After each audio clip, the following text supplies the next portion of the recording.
Matapos hindi mapakinabangan mula nang maitayo noong 2018, magagamit na raw sa susunod na taon ang Sunog-Apog Pumping Station sa Tondo, Maynila.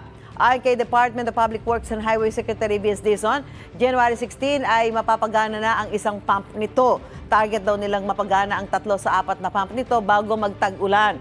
Iniimbestigahan na rin ng DPWH kung bakit hindi napakinabangan ang pumping station mula nang itayo.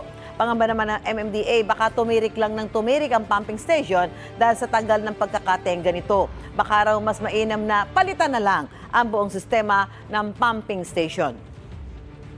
Marami pa tayong gagawin between now and June of next year.